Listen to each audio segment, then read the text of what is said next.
Hello friends, welcome to GK craze. Friends, 18 जनवरी RRB NTPC exam के दोनों shift खत्म हो चुके हैं। दोस्तों, दोनों शिफ्ट में जितने मैथ और रीजनिंग सवाल पूछे गए थे उनमें से जितने मुझे मिले हैं वो सब दोस्तों इस वीडियो में डिस्कस करेंगे। दोस्तों, एनालिसिस का वीडियो आपके लिए सबसे महत्वपूर्ण है अगर आपका एग्जाम खत्म नहीं हुआ है, क्योंकि दोस्तों इसी पैटर्न के ही सवाल पूछे जा रहे हैं। आज जो सवाल पूछे गए हैं कल भी उसी तरह के सवाल ज़्यादातर पूछे जाएंगे, बस दोस्तों उसका वैल्यू सब चेंज कर देगा, लेकिन पैटर्न और दोस्तों जो डिफिकल्टी लेवल वो सेम ही रहेगा। इसलिए दोस्तों मैथ और रीजनिंग में अगर आप ज़्यादा से ज़्यादा अटेम्प्ट करना चाहते हैं तो एनालिसिस का वीडियो जरूर देखा कीजिए। मुझे लगभग 20 सवाल मिले हैं, सभी को इस वीडियो में डिस्कस करने वाले हैं। और आज के पूछे गए सारे जीके के सवाल आपको हमारा जीके क्रेज एप्लीकेशन में मिल जाएंगे। जरूर डाउनलोड करके वहाँ पे सभी को पढ़ डालिएगा शुरू से दोस्तों, यानी 28 दिसंबर से जितने भी जीके के सवाल पूछे गए हैं उन सभी का पीडीएफ एक साथ आपको हमारा जीके क्रेज एप्लीकेशन में मिल जाएगा। ओके, जरूर डाउनलोड कर लीजिएगा, सभी का लिंक वीडियो का डिस्क्रिप्शन बॉक्स में है। और साथ साथ हमें टेलीग्राम ग्रुप में भी ज्वाइन कर लीजिएगा, वहाँ पे ये जो मैथ क्वेश्चन का पीडीएफ मिल जाएगा। और जो सवाल हम डिस्कस यहाँ पे नहीं कर पाएंगे, अगर आपका एग्जाम था कुछ आपको याद आ रहा है तो उसको कमेंट बॉक्स में जरूर बताइएगा, पूरा क्वेश्चन बताइएगा, मैं कल उसका आंसर के साथ आपको एक्सप्लेनेशन दे दूंगा। ओके दोस्तों, चलिए वीडियो शुरू करते हैं। दोस्तों, सवाल पूछा गया था साइन 15 डिग्री का वैल्यू क्या है। दोस्तों, इसको आप दो तरीके से कर सकते हैं, पहला है ट्रेडिशनल मेथड और दूसरा है आपका शॉर्टकट मेथड। शॉर्टकट मेथड में दोस्तों सिर्फ और सिर्फ 2 सेकंड में इसका सही आंसर निकाल सकते हैं। पहले मैं आपको ट्रेडिशनल मेथड यानी जो फॉर्मूला से इसको सॉल्व किया जा सकता है उसको मैं समझा देता हूँ। दोस्तों, इसका जो मेथड है sine A minus B, formula को याद रखिए, sine A minus B equal to sine A cos B minus cos A sine B. Okay, अगर आप यहाँ पे a माइनस बी को 45 माइनस 30 डिग्री मान लेंगे तो ये फॉर्मूला अप्लाई करके इसका आंसर निकाल सकते हैं। बस आपको यहाँ पे पुट करना है साइन 45 का वैल्यू क्या है और कॉस 30 का वैल्यू क्या है, इसी तरह से इसका आंसर निकाल सकते हैं। अब चलिए दोस्तों इसका शॉर्टकट मेथड डिस्कस करते हैं। दोस्तों, एक त्रिभुज को आपको याद रखना है। देखिए, मान लीजिए ये 15 डिग्री है, ये तो 90 डिग्री है और ये 75 डिग्री है। दोस्तों, साइन 15 यानी जो p/h होता है आपको पता होगा, और cos 15 क्या होता है, b/h होता है। तो इसका जो परपेंडिकुलर है इसको आपको मानना पड़ेगा √3 - 1। उसके बाद दोस्तों इसका जो हाइपोटेन्यूज है इसको आपको मानना पड़ेगा 2√2, और इसका दोस्तों जो बेस है √3 + 1। ओके, बस इतना ही याद रखिए, ये √3 - 1 है, √3 + 1 है और ये 2√2 है। ओके दोस्तों, अब इसका जो आंसर क्या हो जाएगा बताइए मुझे। साइन 15 यहाँ पे पूछा गया है, यानी p/h हो गया दोस्तों आपका √3 - 1, 2√2 इसका सही आंसर होगा। ओके, और अगर दोस्तों यहाँ पे सवाल पूछ लिया कि cos 15 का वैल्यू क्या है, तो देखिए आप 1 सेकंड में निकाल सकते हैं, √3 + 1 / 2√2। अगर सवाल पूछ दिया कि tan 15 का वैल्यू क्या है, तो √3 - 1 डिवाइडेड बाय √3 + 1। और यहाँ पे दोस्तों अगर आपको 75 का भी वैल्यू पूछ लिया तो आराम से निकाल सकते हैं, क्योंकि ये जो एंगल है हमने इसको माना है 75 डिग्री। और cos 75 का वैल्यू क्या होगा, तो cos 75 इक्वल टू साइन 15 होता है, ये भी आपको पता होगा। उम्मीद करता हूँ आप समझ लिए होंगे। चलिए अगला सवाल देखते हैं। दोस्तों, नेक्स्ट सवाल पूछा गया था रीजनिंग से, अगर j इक्वल टू 25 है, GAME गेम का 65 है, तो बेसिक का क्या होगा यहाँ पे पूछा गया है। दोस्तों ध्यान से देखिए, जो j का अल्फ़ाबेटिकल नंबर कितना होता है, 10 होता है। 10 से जब हम 2.5 को मल्टीप्लाई करेंगे तो क्या हो रहा है, 25 हो रहा है ना। तो उसी तरह दोस्तों g का कितना होता है, 7 होता है, a का 1 होता है, m का 13 होता है और e का 5 होता है। इन सब को दोस्तों जब हम जोड़ेंगे तो कितना हो रहा है, देखिए 26 हो रहा है। 26 इंटू 2.5 करेंगे तो हो रहा है ना 65। उसी तरह दोस्तों अगर b का 2 है, a का 1 है, s का 19 है, i का 9 है और c का दोस्तों कितना है, 3 है, इन सब को जोड़ेंगे तो क्या हो रहा है, 34 हो रहा है। इसको जब हम दोस्तों 2.5 से मल्टीप्लाई करेंगे तो हमारा जो आंसर आएगा कितना आएगा, 85। तो 85 इसका दोस्तों सही आंसर होगा, याद रखिए। इसी तरह के सवाल और भी आपके शिफ्ट में रिपीट हो सकते हैं। अगला सवाल है दोस्तों गणित का, जो कि काफ़ी आसान है। a² + b² इक्वल टू 8 है और ab इक्वल टू 4 दिया गया है। तो दोस्तों a + 1/a क्या होगा, ध्यान से देखिए। दोस्तों a² यहाँ पे अगर हम 2 को पुट करेंगे, b के जगह पे अगर 2 को पुट करेंगे तो क्या हो जा रहा है, 8 हो रहा है ना। 2 का स्क्वायर 4 हो गया, यहाँ भी 4 हो गया, तो 4 + 4 8 है। उसी तरह यहाँ पे अगर 2 × 2 करेंगे तो क्या होगा, 4 हो रहा है। तो a का वैल्यू क्या है, 2 है और b का वैल्यू भी 2 है। अगर हम दोस्तों यहाँ पे पुट करेंगे तो क्या हो जाएगा, 2 + 1/2 यानी 2.5 इसका सही आंसर होगा। तो उम्मीद है ये भी आपको समझ में आया होगा। बढ़ते हैं नेक्स्ट सवाल की ओर। दोस्तों नेक्स्ट सवाल पूछा गया था x - 1/x इक्वल टू 5 दिया गया था, ए का वैल्यू यहाँ पे 5 दिया गया था, और उसमें पूछा गया था कि एक्स क्यू माइनस 1/x³ का वैल्यू क्या होगा, यहाँ पे पूछा गया था। ओके दोस्तों, इसको भी आपको फॉर्मूला से ही सॉल्व करना है। वो फॉर्मूला क्या है दोस्तों, AQ + 3a। अगर x minus 1/x equal to अगर a है तो x³ माइनस 1/x³ क्या होगा, AQ + 3a होगा। तो दोस्तों अगर a के जगह पे हम 5 को पुट करते हैं तो क्या हो जाएगा, 3 × 5, तो 5 का क्यूब कितना होता है दोस्तों, 125 होता है। 125 प्लस जब हम 15 करेंगे तो क्या होगा, देखिए 140 इसका सही आंसर हो जाएगा।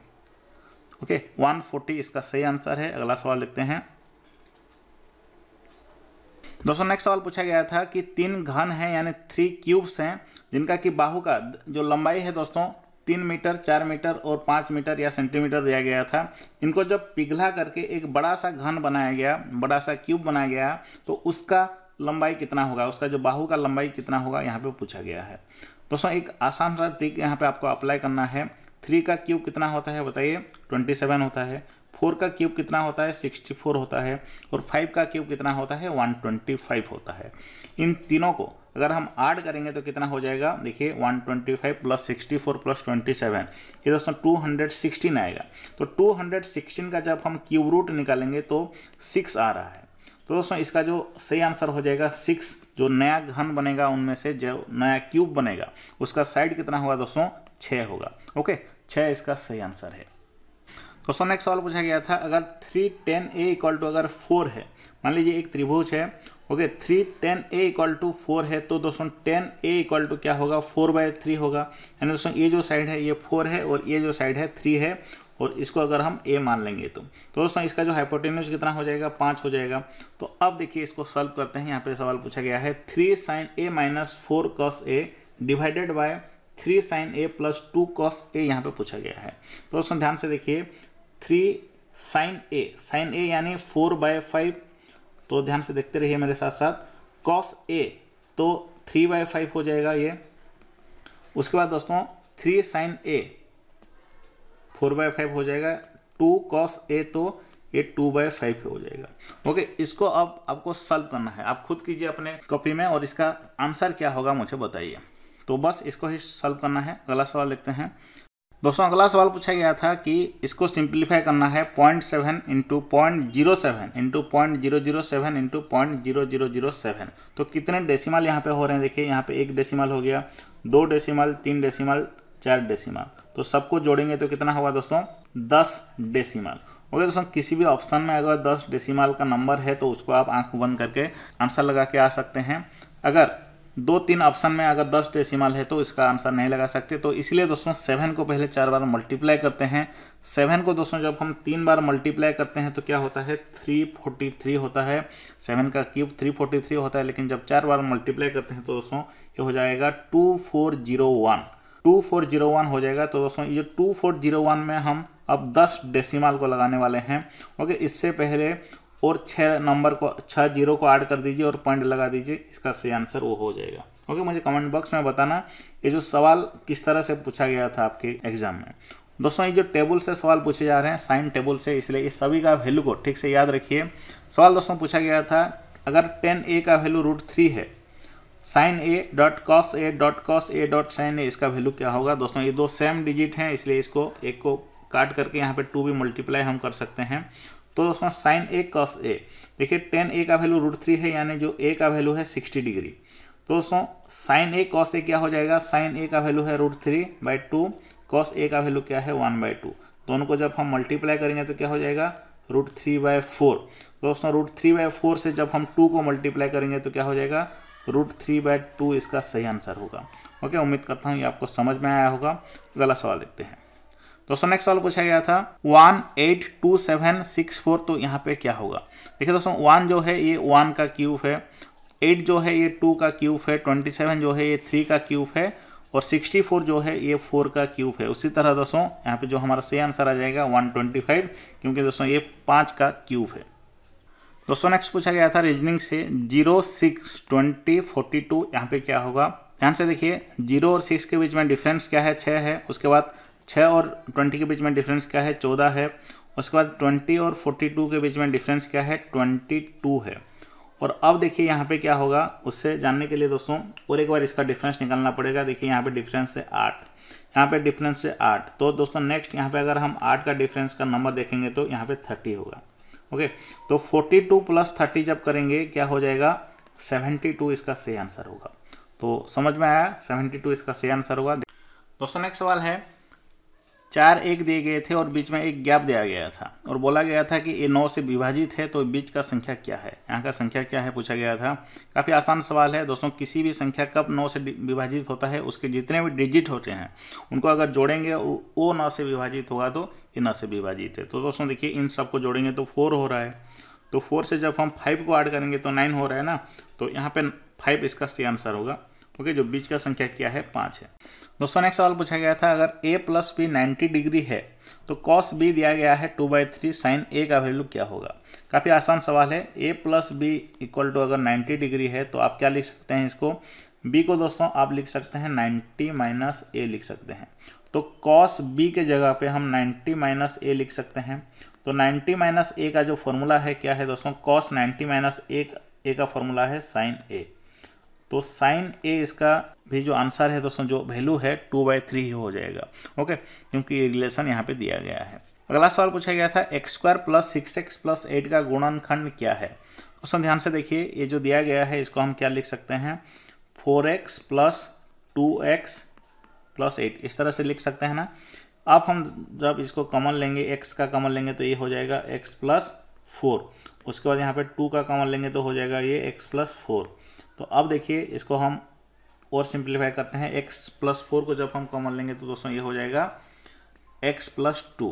तो दोस्तों जो गुणनखंड दो नंबर हैं x + 4 और x + 2 दोनों हैं, तो ये इसका सही आंसर हो जाएगा। दोस्तों नेक्स्ट वाला पूछा गया था, 1 + tan² 2θ = क्या होगा। दोस्तों इसका एक फॉर्मूला होता है 1 + tan² θ = sec²θ। तो यहाँ पे थीटा के जगह पे 2θ दिया गया है, आपके ऑप्शन में जरूर होगा sec² 2θ। तो sec² 2θ इसका सही आंसर होगा। ओके, डायरेक्ट सवाल था आपका ट्रिग्नोमेट्री से। दोस्तों नेक्स्ट पूछा गया था, अगर a का 90% b का 30% है तो b a का x% होगा। तो x का वैल्यू क्या है यहाँ पे पूछा गया है। दोस्तों ध्यान से देखिए, 90% ऑफ a यानी आप क्या लिख सकते हैं, 9/10 a = b का 30% यानी 3/10 b। अगर 10 कैंसिल हो गया दोस्तों, 1/b क्या हो जाएगा, a/b हो जाएगा दोस्तों 3/9। तो दोस्तों अब देखिए b = ये हो जाएगा कैंसिल हो करके 3a हो जाएगा, यानी दोस्तों b a का 3 गुना है, 3 गुना यानी 300% इसका सही आंसर होगा। ओके, 300%। दोस्तों नेक्स्ट पूछा गया था, फाइंड द ऑड वन, यानी दोस्तों असंगत को चुने, सवाल पूछा गया था इनमें से। तो ध्यान से देखेंगे तो दोस्तों ये दोनों के दोनों स्क्वायर हैं, ये 4 का स्क्वायर है, ये 8 का स्क्वायर है। उसी तरह दोस्तों ये 7 का स्क्वायर है, उसके बाद ये 13 का स्क्वायर है, ये दोस्तों 5 का स्क्वायर है, 9 का स्क्वायर है, ये दोस्तों आपका 6 का स्क्वायर है और 10 का स्क्वायर है। अब देखिए दोस्तों सभी के सभी स्क्वायर हैं, लेकिन इन दोनों के बीच में फिर अगर डिफरेंस देखेंगे तो देखिए 4 और 8 के बीच में डिफरेंस क्या है, 4 है। और यहाँ पे देखिए जो 5 और 9 के बीच में डिफरेंस भी 4 है, 6 और 10 के बीच में डिफरेंस भी 4 है, लेकिन दोस्तों 7 और 13 के बीच में डिफरेंस क्या है, 6 है। तो दोस्तों ये है हमारा ऑड वन, ऑप्शन बी इसका सही आंसर होगा। अगला सवाल देखते हैं। तो दोस्तों ये आखिरी सवाल है, इसका आंसर आपको बताना है कमेंट बॉक्स में कि प्रथम 6 अभाज्य संख्याओं का माध्य क्या है, यानी इसका जो मीन क्या है आपको बताना है। काफ़ी आसान सवाल है, इस तरह के सवाल 2-3 बार भी रिपीट हुए हैं।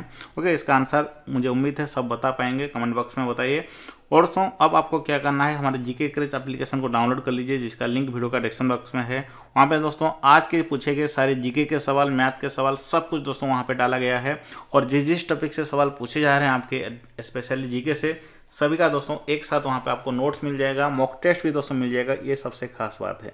ओके, सभी का मॉक टेस्ट भी मैंने डाल दिया है, वो आज फ्री में आपको मिल जाएगा। और उसमें सारे के सारे PDF सब कुछ फ्री में मिल जाएंगे। उसके बाद बायोलॉजी, केमिस्ट्री, फिजिक्स सभी का दोस्तों टॉपिक वाइज कंप्लीट नोट्स भी मिल जाएगा। और करंट अफेयर के दोस्तों लगभग 50 टॉपिक के क्वेश्चन आंसर, और साथ साथ दोस्तों स्टैटिक जीके से संबंधित दोस्तों सभी टॉपिक के भी क्वेश्चन आंसर मिल जाएंगे। और दोस्तों आपका NTPC एग्जाम में अगर सक्सेस चाहते हैं तो आपको जीके क्रेज एप्लीकेशन को जरूर डाउनलोड करना पड़ेगा। ओके, किसी भी हाल में जरूर डाउनलोड कर लीजिए, इस वीडियो का डिस्क्रिप्शन बॉक्स में लिंक है।